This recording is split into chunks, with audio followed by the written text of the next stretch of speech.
This video is about my Bushcraft cutting board, which can also be used as a small table or stool. All my videos are interconnected, and if you follow my channel, you might have seen spoilers about my tar distillery and this end grain cutting board with legs. But in this video, I'll provide more details.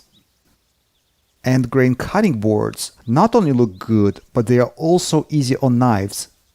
A typical end grain board is glued from small segments of wood, which prevents it from cracking when it undergoes multiple drying cycles. However, my Bushcraft cutting board will be used at my campsite, and I decided to make it look massive and crude.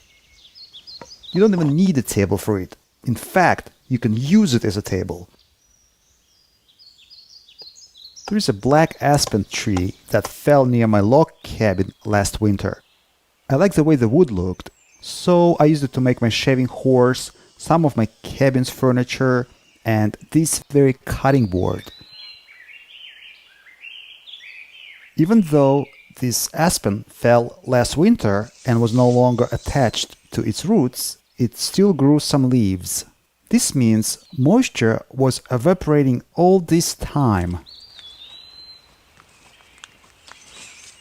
There was no rain during the last month, and the grass is all dry now. All this is actually good because the log should be fairly dry. I cut an excellent 10-inch 25 cm thick segment out of it from a Bushcraft cutting board. However, aesthetically it looked rather bulky. To preserve its massiveness and heavy-duty nature, I cut a taper into the board using a string as a guide. I tapered the edges quite radically, yet the remaining thickness of the material was enough to drill out holes for the legs. I used a generator to power my side grinder for rounding out the tapered portion of the segment. I decided to use crooked branches to go along with the rugged design. Each leg has to get tapered to fit to the socket. My shaving horse wasn't ready at this point, so I used a regular chisel to carve them down. It wasn't an ideal tool and I could have used a side grinder, but I was saving on gasoline for my generator to charge my cameras and drone's batteries. I also could have used my homemade draw knife, but again, my shaving horse was not complete yet.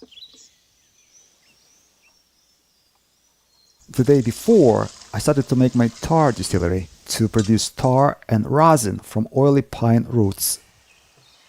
I needed rosin to glue the legs onto the aspen segment to complete my cutting board project. Please let me know if you have an idea what can be done with tar and rosin besides using them as an adhesive and a water repellent.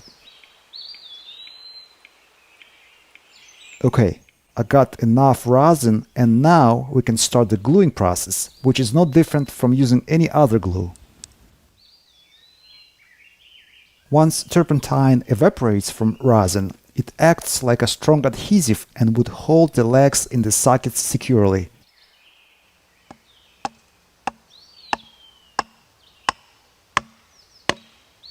I made a mistake in the process, and one of the legs did not pass my quality control of visual appeal.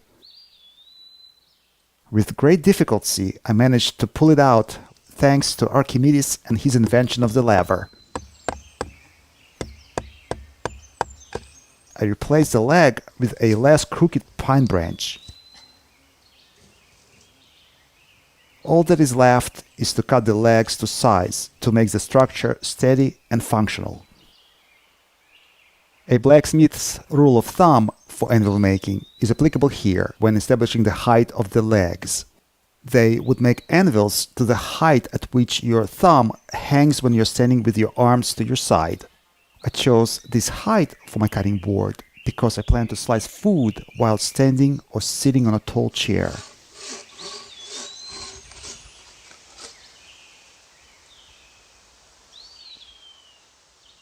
I'm using my homemade frame saw to cut and shave down the legs.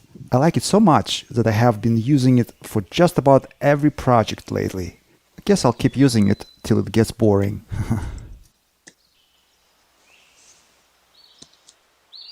I decided to make the cutting board three-legged because no matter which terrain you put it on, it will always be steady. After all, it is a bushcraft cutting board, and it's not easy finding a perfectly flat surface in the outdoors.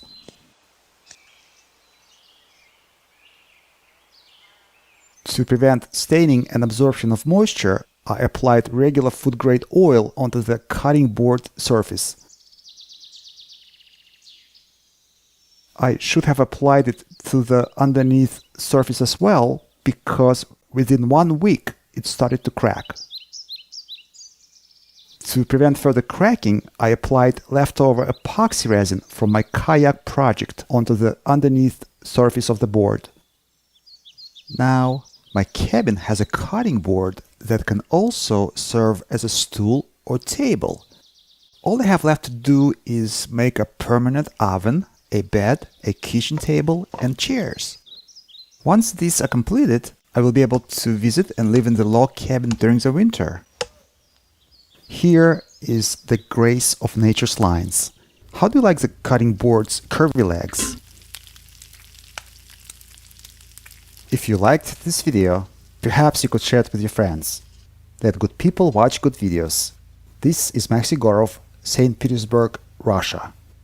And a final note, I only produce 1 or 2 videos max a month, and if you don't want to miss new content like this, you can click on the bell reminder for notifications. I hope to see you back on Advoco Makes.